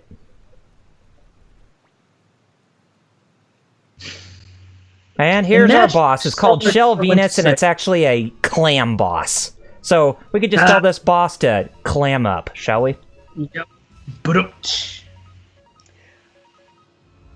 I think that's why we work as a group, because we're the punniest group on Twitch that I think we know. Star Child mentions yes, the RAM expansion, right? Or it's not RAM expansion, but I know what he's referring to. Yeah. They can trick the US Saturn into thinking it's basically overseas. The same thing. It's basically the same thing I used to make to play Dragon Ball on my PlayStation. And funny enough, Flame knows who I'm referring to, because yes, he is the person that killed the Sega Saturn overseas. Oh, remember when it announced and Sony, all they did was $299 US, and they just walked off? Yeah. Because the Saturn was $399. Mm-hmm. Yep. I've not taken a hit from this boss yet, and still I'm already kicking butt. You know what? That's actually a good question, since supposedly this year, 2019, is the twilight year of the current gen. Because supposedly the rumors are true. We're supposed to be getting announcements of whatever the next gen Xbox is going to be called and PlayStation 5 at next year's E3. Mm-hmm. Which might be true, because as we know since late last year, he's not going to be at this year's E3, which is interesting. The Kung Fu guy came in there like a Kuma. I saw that, yeah. Yeah. Doing a raging demon on this I was about to say that. Yeah, good exactly. eye. Yeah. Good eye. Akuma. But yeah, what we're getting to at, when it comes to pricing, what really matters the most? The price of the console itself, or the value of what one console gives to the consumer? I'd say the value. Okay. Jerry, your thought? What? with what happened, I was looking at Shirai from dude, it's understandable. Dragon Ball Super. I know. I have my weaknesses too. You know my weaknesses in regards to waifu, so I understand. Yeah. But my question was, you know, at the start of this generation, where, and it's not like this generation, it's the entire structure of the console industry, where we see people whine and complain about price value. Which one do you think matters the most, the price itself, or the value of a console? What a console brings? The value, I think. So my question is, so my understanding is this, or what I gather. What do you think people really whine about more? The price alone, or what to them the value is of a console? Like when you see these outrage videos or these outrage posts when a new console's announced. Gee. Because to me, it always looks like, oh, it's this much and I don't want to get it, instead of, oh, I don't like it because of this not being there or that being there. You know what I mean? Mm-hmm. Like, is that the same perspective that you guys get, or is it different from mine? I'd say it's the same perspective. Okay. And even Flame Chocobo says that the value should be more important to a console than the price. Mm-hmm. Because without a strong lineup of games, you're not going to have a good experience. Well, no, not only that, but features as well, too, because I find it funny that, yes, while the PlayStation 4, even at launch, had the better base price, there's a lot of features that the PlayStation 4 was missing that even the base PS3 had at launch a decade ago. Yep. You know, like, are you banging something? Who, me? Yeah. No. Yeah, that boom, boom, boom. That must be next door because you know. When you talk, I'm imagining you're banging your table. No. Well, that's what I hear every time. I know. I thought it was. But that's why I explained, because of the thin walls of where I live. Maybe it's that, because I wasn't. So. Okay. Because I got my headphones on. The banging was okay. See, that's weird. You could hear that, but when my cat was shooting nope. plastic earlier, you guys couldn't. That's weird. Yeah. Huh. See, boom. I hear it. I thought you were banging your table in anger all the time. Like, jeez. No, it's just where I live. Manage your anger, dude. We're gonna need you to watch Anger Management with Adam Sandler and Jack Nicholson. God, no. Now that's a punishment. That is a punishment. Star Child said, "Looked like he did a Frankensteiner to the clam." Yep. Yeah, I did.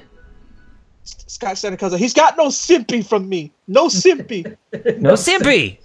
I come from a highly educated university, so when I talk to you, I gotta dumb myself down."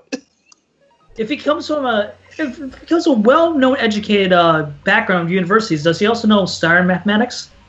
He also said, well, obviously he's the one who invented them. Yeah. Also, he wrestled. Also, he wrestled countries. Yes. God, I miss Steiner. Or let me rephrase that: I miss wrestlers who have the personality of someone like Steiner. You know what I mean? Mm-hmm. Because I know he's up there. Said, it's just sad the PS4 doesn't have exclusives that I want. Well, that's not the problem. Like, that's why you have the same problem that I have, right, Jared? Because I've been saying that since day one. Yep. It's not only the exclusives, but what are the basic features that most people expect from a console? You know what I mean? Because as you know, Jerry, there's a lot of features that's still missing to this day. Oh yeah. Yep. That even the last gen console had right out of the gate. Yep. Star Wars said I liked early '90s Scott Steiner the most. Lol. That's when he was still with Rick. Yeah, it was. The dog face gremlin. I remember because I remember the toy for Rick Steiner and it's saying the dog face gremlin. I'm like, why would I want this toy? Yeah, why would I want a dog face gremlin? He didn't take up the big Papa Pump persona until he went to WCW, right? Yeah. Hey Jeff, you're a welcome wagon. The chat, I mean. Oh, hey, welcome, official McDowell.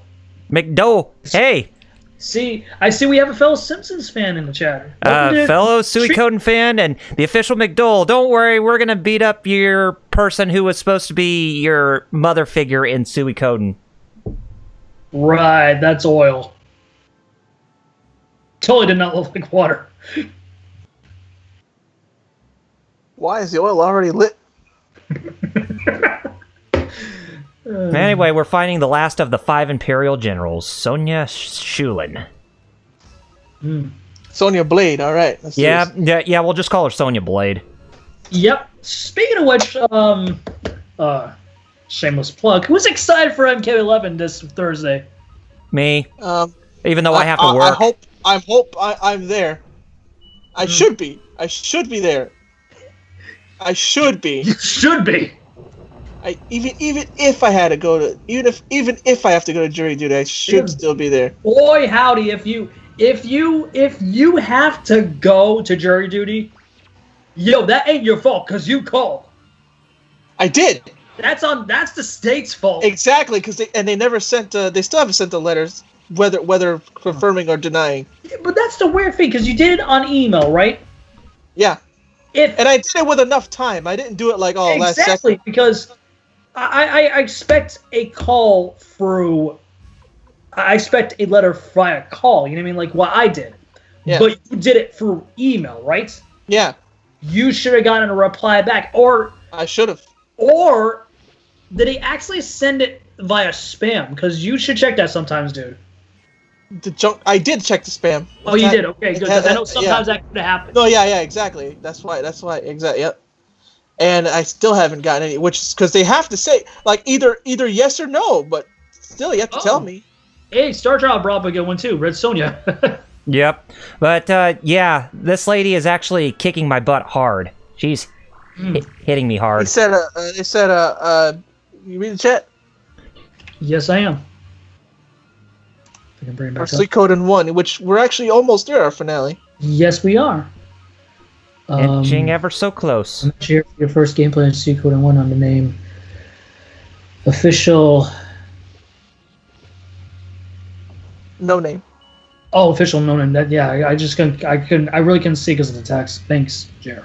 And Star Shell's bringing up Red Sonja, which well, jury duty. He also brought up in Texas Day will come find and bring you to jury duty if not enough people show up. Well, you know what? Really? Come get me then. If you want me to show up to another town, which is where they want me to show up, then shoot. Come get me then. I'll go quietly. Just which I find weird.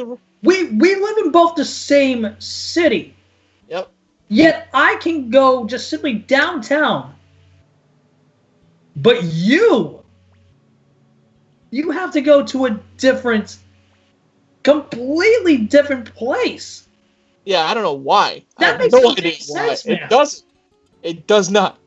Especially since the last time they called me, it was to downtown. Really? Yeah. Yeah, that makes no dang sense, man. You want to go to Holyoke? You mean it's a completely different town? In case of you guys wondering too, yes, Sonya is the last character we recruit to get all 108 stars in this game. Oh, nice. Yes. So she's the last one we need to recruit to get the best ending for this game. Or the best outcome, rather. Cool. Speaking of which, I'll be right back, guys. Just need to get quickly. Can you? Oh yeah, you said you could. But oh boy, looks like Matthew Silverberg is in some really bad shape right now. Look at him on the ground. You said you can. Master Matthew, excuse me. Mm-hmm. Star Child said, yeah, most places have courthouses and courthouse annexes.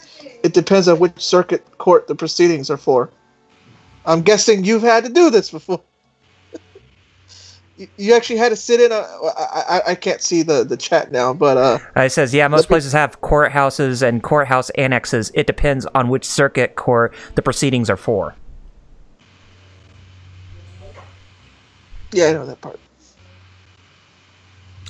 So, you remember how Matthew said there was a spy in the military, or in the Liberation Army last episode? Well, we found our spy. The one who lit the place on fire. Yep, it was Sanchez all along. Of course, it's Sanchez. that makes as a Latino, I'm like, of course, right? Has to be one of us. And yes, I owe you a quarter. I'll give it to you next time, Jerry. Don't worry. You do? Because that's your trademark? Oh, yeah. You know, patent pending? That's right. What, food out?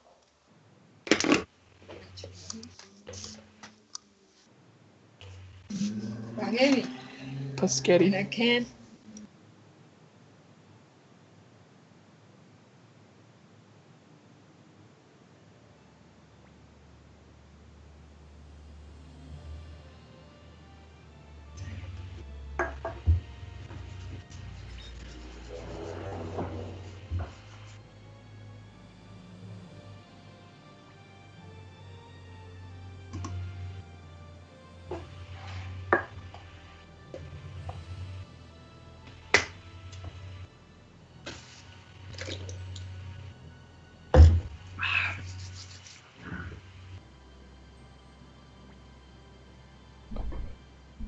Well, but Matthew was saying, wait, so looks like killing Sanchez on the spot's not in the Liberation Army's best interest, because losing someone like him would decrease the morale of our troops, which would make sense when we're at the eve of the final battle. Yep. That's like a split second decision right there. If you're in a military or something like that, if someone you know who was really good for your army, but then turns out to be the spy, like at the last minute before like the end of a war, would you rather execute that person on the spot, or would you say, would you show him some mercy just because you're at a very critical point where everything is about to turn out for the better, basically? You know, when you really think about it, it's really Konami of all people that really should get that praise and not freaking Bioware when you think about that. Mm-hmm. Because that is, you can argue that's the originator of the morality system we currently see in games these days. Yeah.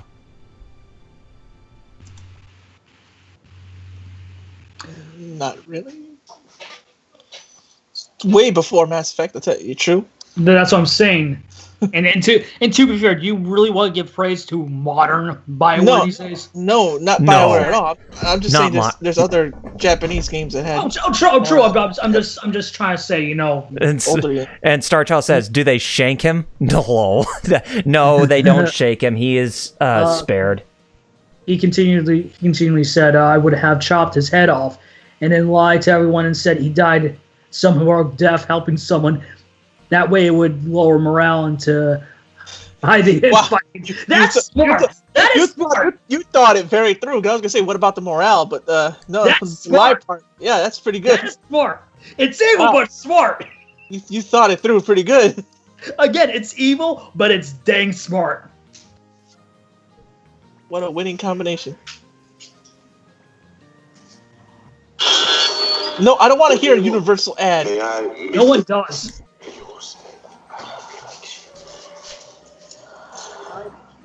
Fictional McDoe said in our chat, I remember commenting your little group of friends. It reminds me of the group in Big Bang Theory. I remember why now. You're also analytic and probably very intelligent. Oh, thank you. And yet still so geeky and love it. Thank you. Thank you very much for coming. Which one of us is Sheldon, though? That's the $1 million question. Oh, God. Hopefully none of us, but if not, you. Not me. No, I did hit my desk. I meant double R, but. Oh, okay. Oh. Not me, because you know why. No, I'd never seen you do that thing where you're like, I don't know if I want an Xbox or PS4 and sit there for a whole day. I'm not saying, yeah, that's true, but I'm saying because of what he has. Oh! Yeah. No. And Star Child says she wants to be executed too. Oh, God. Anyway, let's take a look at the the board for the 108 Stars of Destiny and see if we got everybody. Oh no! We should be Oh crap! Star Child. We're missing somebody. Oh right, now I remember who we're missing. Freshman. And we're missing one other person too. The Frenchie. French or No, I got the French guy. Okay. Who am I missing? Wasn't there a dude who, like, we needed more people before we could even get him? Like, we couldn't get him last time? Oh no, I already got Quincy. But guys, we should praise the Star Child. He's being gender neutral. Crap, I didn't even know See I what was I'm doing missing right one. now. Jerry, are you looking for your waifu folder again?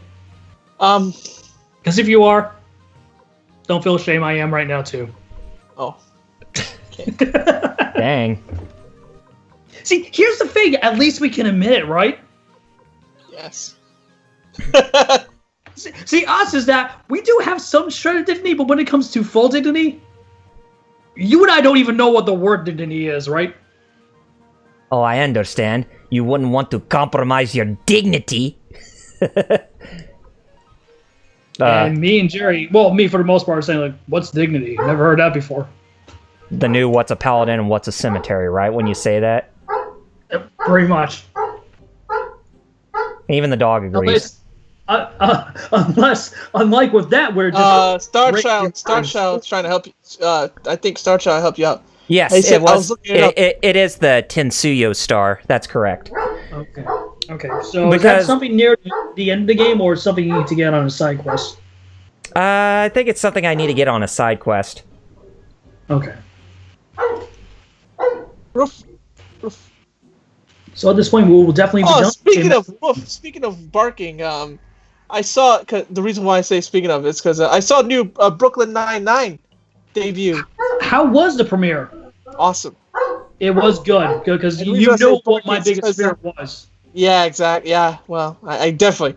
Matter of fact, I was scared too. I was like, oh, but turned out it's still the same show. Good. And they even have the same continuity and everything. I was scared of that. It's not because of the show. No, it's just because of the wonderful cable network that is NBC. Oh, yeah, no. I already got Valeria. Okay. Or Valeria, their Star Child. So literally the only one you're missing is the one that he mentioned before, which is Tensuyo. Well, the Tensuyo star, basically. Yeah, I just want to know if I pronounced it correctly, because... Yeah, it is. So, yeah, the reason why I brought up barking in relation to Brooklyn is because Terry Crews' character, he's saying he's top dog, and every time he said, I'm top dog, woof, woof. He kept doing that the whole episode. You know, even before that was a thing, why could I see him doing that? Because that is definitely a Terry Crews thing. Yeah, well, he started doing it now. Okay, before I allow this, I need to take a screenshot because Twitch, what the heck? Okay. Is it what I'm seeing right now? That Because you're a mod too, obviously, yes. Yeah. I don't understand how it's actually the Tensio. Oh, yes, it is Clive. I forgot about him. Unfortunately, the word Clive almost got a Star Child for some reason. Don't tell him, because he needs to see it after he's done, because he's clearly playing the game. He needs to see the reason why. God, how could I forget about Clive? Oh my God. Because boy, it is stupid, right, Jerry? I exactly.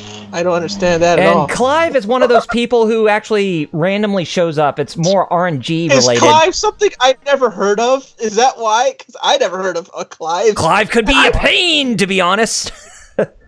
Get one official McDowell, but yeah, Kyle, when you're done, you need to see the screenshot I took. Okay, yeah, I will. Oh, bruh. Oh man, that didn't even take long. He just showed up right there. Oh my God. I thought the RNG was going to be rude to me. Good, for once. For once, a Let's Play blessing instead of a Let's Play curse. It's curse, yes. A first for us, I think. Unlike with me when I was playing Mario on New Year's Eve. Oh, yeah! Oh, it said that there were two Tensio stars. Okay, I see what you're talking about there. Okay, finally, I got everybody. Awesome. So we officially are 100% run. Cool. Yes, we're officially on a only 100% we can run, get so it's time for us to enter the final battle, basically, and a platinum trophy for this, and get that one 108 one member of the 108 Stars of Destiny who sadly passed away in front of our eyes, and bring him back from the dead. You know who I'm talking about, Gremio. Dragon Balls. Yep. But instead of this game using the Dragon Balls, they'll actually bring Gremio back in a specifically different way, and you shall see right here. Did you? Okay, I'll see this. I'm curious.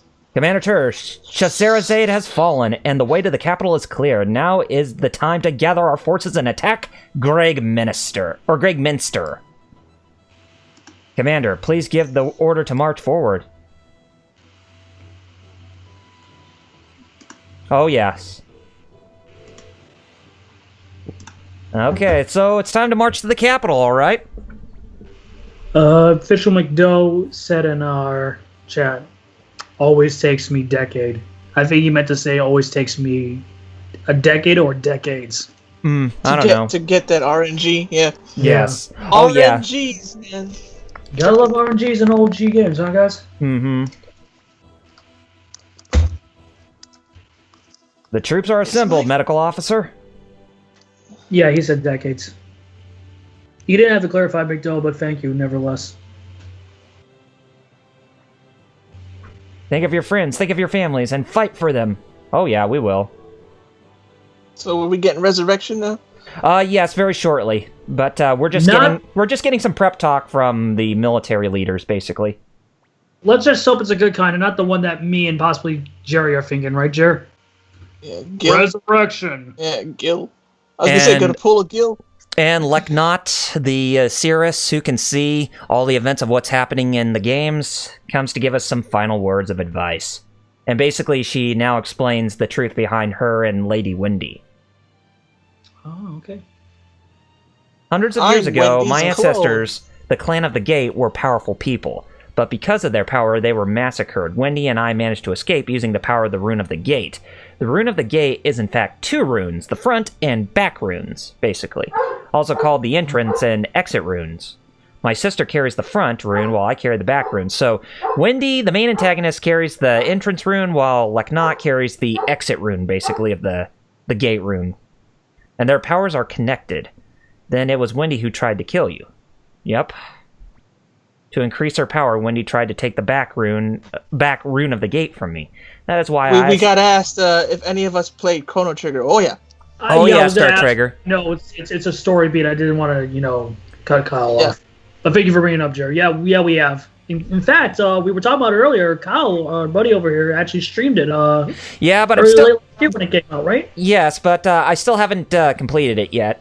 That I've been taking a hiatus from streaming to work on more of my Final Fantasy retrospective, but that should be getting close to being completed, just so you know. So it's something on the back burner, yeah. Yes.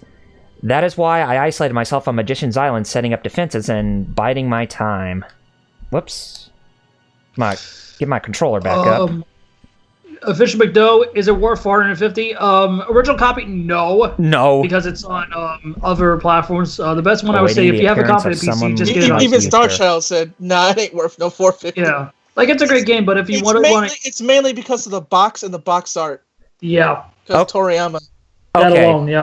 Here where she says that now that we have all 108 stars, she's going to give the final bit of help to resurrect Gremio from the dead. Listen, everyone, the 108 Stars of Destiny have come together here. You are all traveler stars that wander freely across the skies, and you have all assembled in the single spot. Together, you will be victorious. And then Victor says, "Hey, wait a minute there, sis. You said there were 108 stars here, but you're mistaken. We're missing one." Ooh, okay. Gremio, remember who passed away at that prison by the drag queen's man-eating spores? Tur, I shall show you the power of the Rune of the Gate. Soldiers of the Liberation Army, quiet your minds and remember your friend. Open gates of dimensions. Unite the 108 stars to bring us. Oh my god. Look who's back from the dead now. The main character's personal assistant, Gremio. Pull some necromancy there, huh? Yeah, but the good kind of necromancy to actually bring his actual soul and spirit back the correct way. I was gonna say, Yeah, because like in every other This kind of ain't no Pet Cemetery is what we're getting at, sadly. Mm-hmm. like Superman. Yes. I Yeah. was watching Justice League where Des's Flash said, "Hope it doesn't go Pet Cemetery on us." Yep. No worry. It's he has Yamcha scars, is what Starchild says. Yes, he does. Yes, he does. Sadly, but the sad thing is that when you think of necromancy, Hey, there's Gremio. repercussions, which there's none. Yeah, exactly. That's what I'm saying here. I'm like, wow, they just did that without any weird repercussions. It's Yeah. Mhm. consequences. You understood what I was getting. Thank you very much, Jeff. But what you have just witnessed is possible only once. Oh, so basically it's like a one-time thing. If he dies again, oh well. Yeah. He dies for real this time. Well, I liked it when he died. When he died the first time and should stay Yo, dead. speaking of a video game, it'd be funny if he just told him, "Okay, you only have one more man." Exactly. You know what's even funnier, guys? Character development in games in the 90s. What's that? all right. So before the battle, it's time for us to give a battle cry. We'll shout out victory from the top of our lungs. We won't really, but the characters will in game. Yes. Because we're not gonna do like a certain streamer did, asking people to dance and.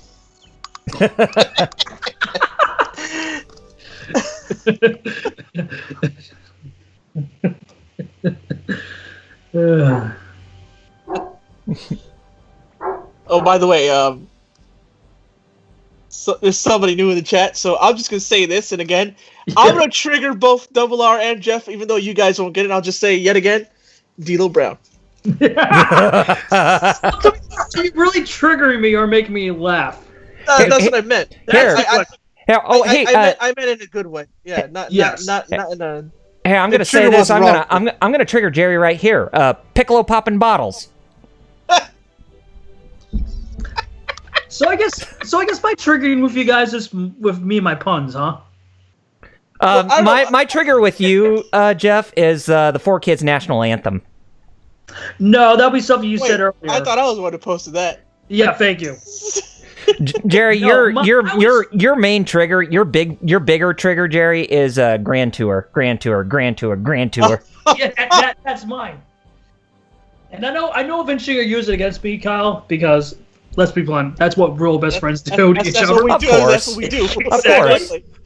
They give each other always crap. thought I know my how it trigger works. My real trigger was, what's a paladin? Also, Oh, hey, there's Double R Huber. knows He's this. back. Double R knows this, but Double R, Yo. the best. Oh! Rocky! Yep.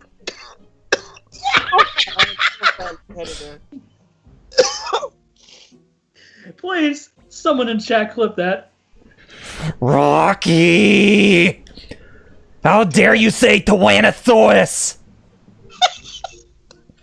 Yo, I wish Wheels got to make that video with him. I know. Oh God, Wheels. Wheels! Thank you. Wait, But I'm pretty sure you're probably gonna go back on your word once you actually do meet him for real. Shocker! Yeah, that's my response to you. No doubt about it.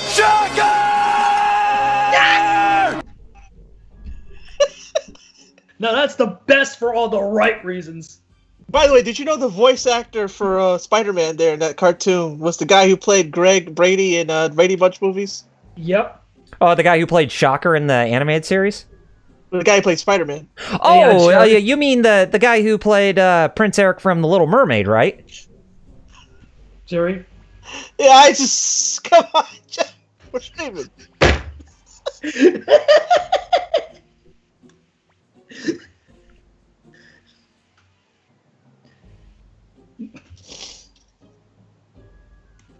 So many in-jokes. I feel bad.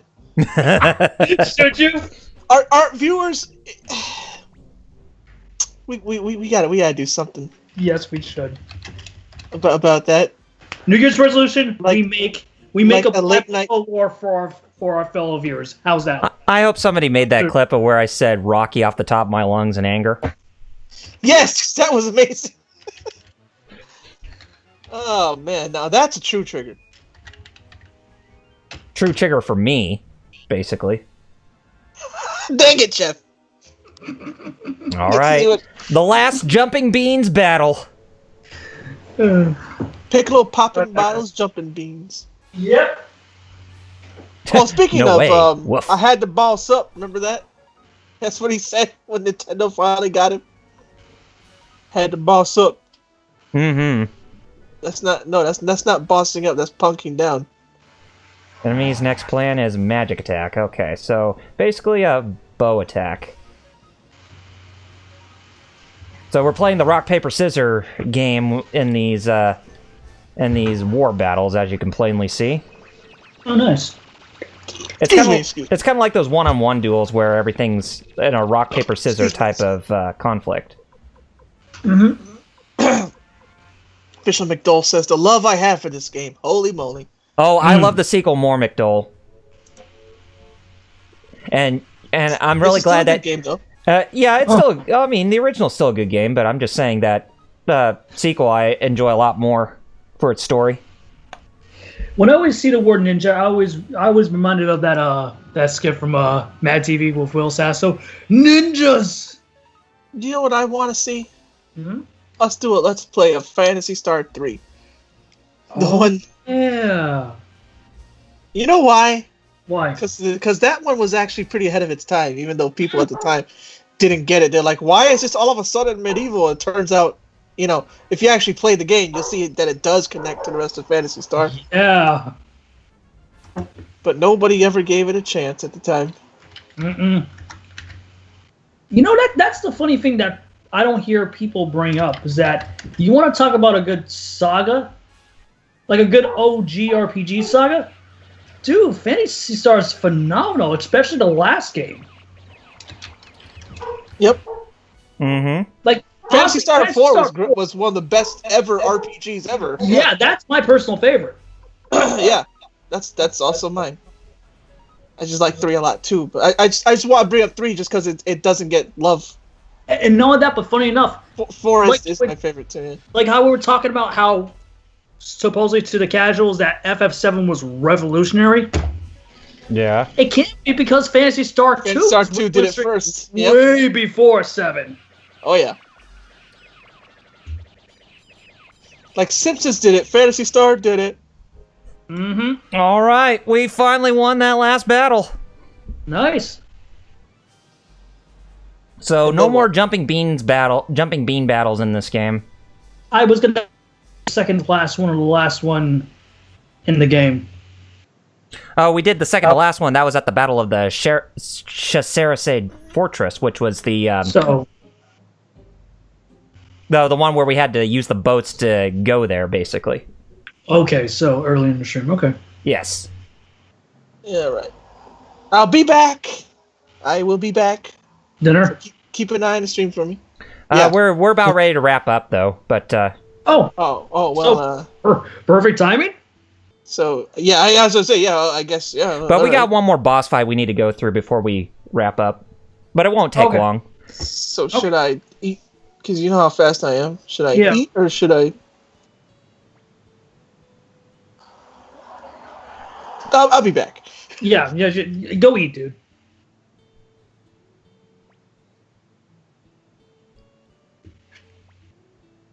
Keep an eye on the chat. Mm-hmm. Oh, we will. Suikoden 2 is a better game, but I would still rank Suikoden 1 higher due to personal gameplay. Oh, okay, that's fair enough. That's cool, man. That's cool. Mm-hmm. Star Child said earlier, I have one of the Phantasy Star games for Genesis, I think. He continues to say, drop the leg on them, brother. Speaking of which, he returned this Monday on Raw to do a personal tribute to the now late passing of Mean Gene Oakland. Oh, God, that broke my heart when I heard about the news. I mean, I wasn't surprised because he was getting up there in age, but that was a horrible way to start 2019. Oh, God, yes. Basically, you got the best wrestling commentator in the world passing away. Not only that, but 2019 thus far has been a really weird way to start a new year compared to even last year. You think? Because, I would say not only the passing of Mean Gene Oakland, But what we just heard just last night in regards to Randy Pitchford. Oh, God, yeah, about the news. Oh, Randy Pitchford, you are... Look, I know... Oh, God, you are getting your downfall, man, and it's about time. Here's the thing. And I know I might come off as disagreement with our buddy in the chat, freaking Shane, also known as Quakeman, which is completely fine, but I've said it before, I've said it again.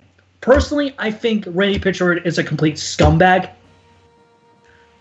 I just hope for his sake of what's being alleged, he's not that type of scumbag. Yeah. But if he is that... But if he is, then that's... Ugh. Yeah, but either way, if it's true or not, his career is basically dead. Yep.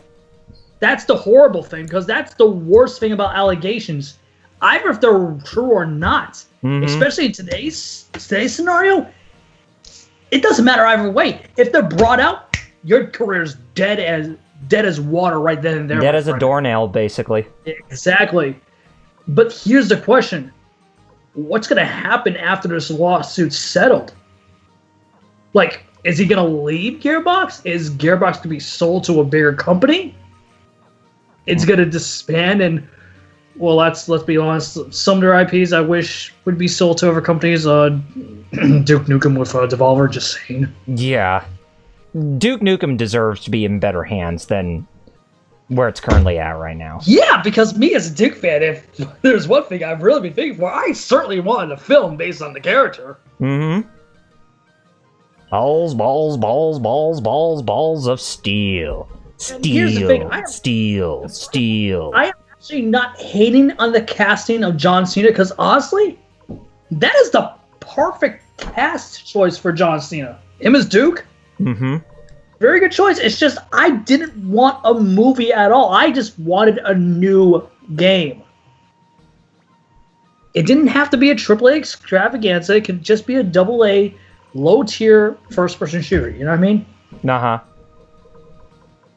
I mean, heck, they have the perfect engine, which is the build engine. They could just do a retro-style shooter by a well-known great developer. You know what I mean? It's not that hard. Mm-hmm. But hey, no, let's just chill ourselves by just doing nothing but Borderlands, because that's what people really want. Oh, jeez. More of that Look, crap. I'm not hating people. Please don't take it the wrong way. I'm not hating people who like that franchise. That's their own opinion, and to theirs, that's completely fine. It's just, I don't like when a developer becomes a one-trick pony. You get what I'm saying, dude? Mm-hmm. Especially with Gearbox, because not only do they have, not only do they only have the Duke IP, but they also got a recently beloved IP a couple years ago that they actually did a remasters of, which thanks to our buddy Shane, I didn't even know they even did. Uh-huh.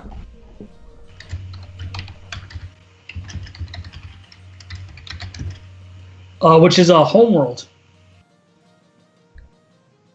Okay, so we need to grind Grimio's weapon to the max, since he's now back in our party.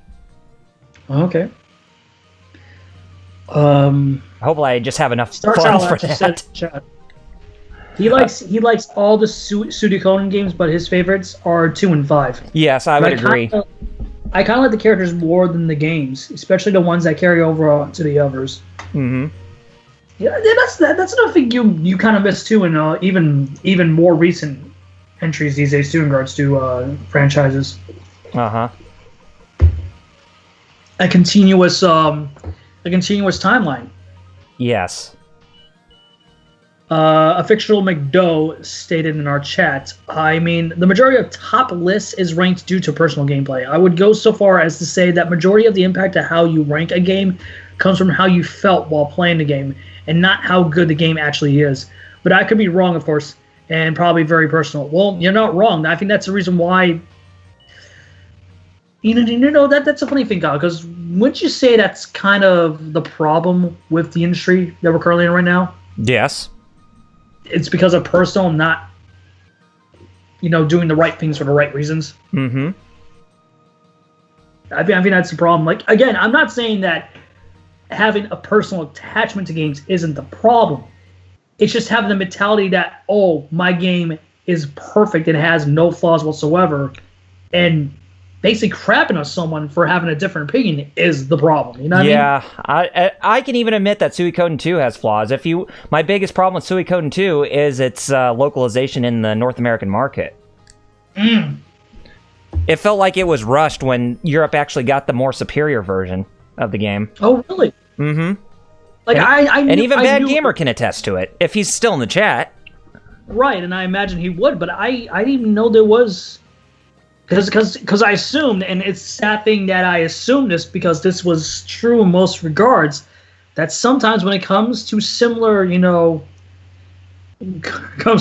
languages, they kind of just copy and paste one localization onto the other just for, reduce costs. You know what I mean?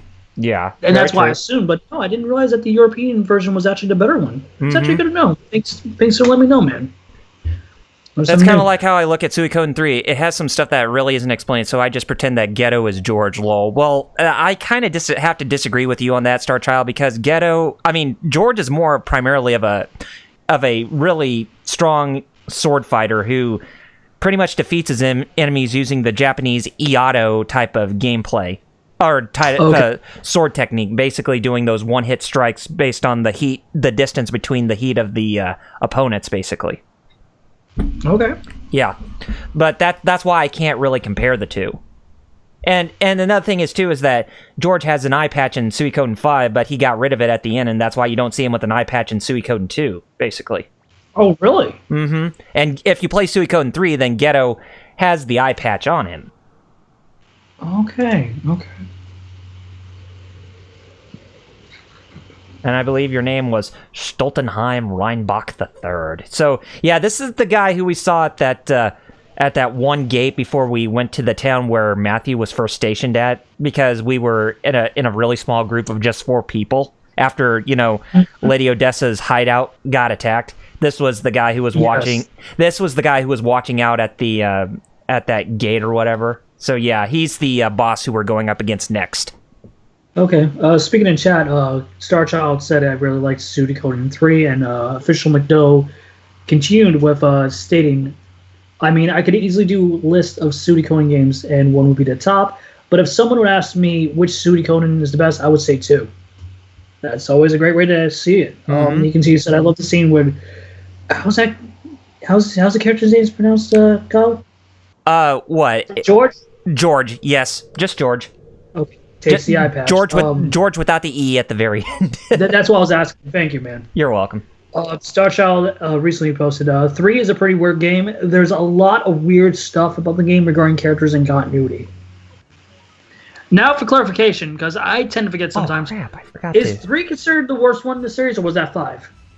No, 4 is considered the worst. 4, okay. Thank you for the clarification, man. Oh, definitely. Oh, and I forgot to give you the Thunder Rune. Oh, man. Well, that's something I'll have to do in the next episode anyways. Oh, Kyle, here's a good question for you, asked by Fish McDoe. Have any of you played Dragon Warrior 7 or Dragon Quest 8? I do have both Dragon Quest 7 on the 3DS and Dragon Quest 8 on both the PS2 and the 3DS, so... I haven't played Dragon Quest 7 yet, but I have played bits and pieces of Dragon Quest 8, and I think it's a very phenomenal game. I remember playing the original release of Dragon Quest 7 when it was released... on the PlayStation 1. Yeah, and also Dragon Quest 8 when it was first released on PlayStation 2, right? Yes, but although I am very surprised that, considering how much of a scumbag that Koichi Sugiyama is, that they were actually able to use those orchestral pieces of the songs in that game for, the PS2 version in the overseas market. Hey, is it funny we were just talking about scumbags earlier, Kyle? Yeah. You just had to bring up the Japanese equivalent of Randy Pitchford. Yep. Yep, pretty much.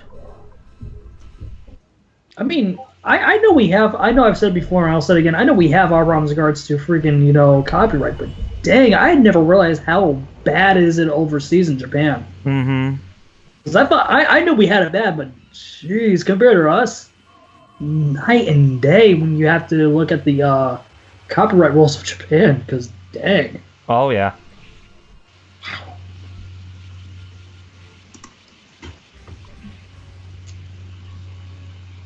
just so you guys know, this guy who goes by the name of Ayin Gide or whatever, yeah, he's pretty hard. I think he makes Sonya Shulin look like a puppy when compared to this guy. He's yeah, he's a lot more difficult. Well, I'm not surprised because we are getting close to the end of the game itself. So right, of difficulty ramping up near the end of the game. You know what I mean? Mm-hmm. It is expected, especially for a JRPG. Yes. Starchild said 4 is frowned upon by most, but I still enjoy it. I have Dragon Quest 8. It's an okay game. I used an action replay disc, get everything, and I would have liked 8 more if the characters' clothes change when you change their armor and the equipment. That makes sense. They actually kind of did do that, but especially when it came to the character Jessica. Oh, good. Yeah, but it wasn't. Yeah, for all the characters, yeah, they didn't do it for every single character, which they should have. Yeah, which they should have. I agree. I mean, it's a simple change that could be made for modern consoles. You know what I mean? Exactly.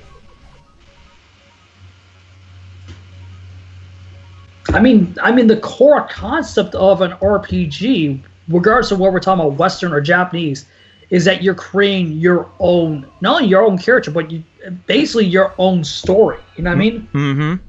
And that includes like what your character wears or what your character in general is. You know what I mean? Of course. I mean, when you do something that simplistic of not changing, it kind of takes away the fundamental idea of an RPG. You know what I mean, dude? Yeah. And speaking of RPG battles, we finally defeated that guy. So nice. He's out of the picture. And with that, I'd say that's probably at a good point where we're going to be go ahead and closing up. But if you want to go ahead and start your plugs, you can while I get to a safe point. But okay, I'm back. Awesome. So, Jerry, you want to go first, or do you want me to go first? You go first after I say this. Okay. You're looking at the real deal now. Yeah. Nice. Yes. Piccolo popping bottles.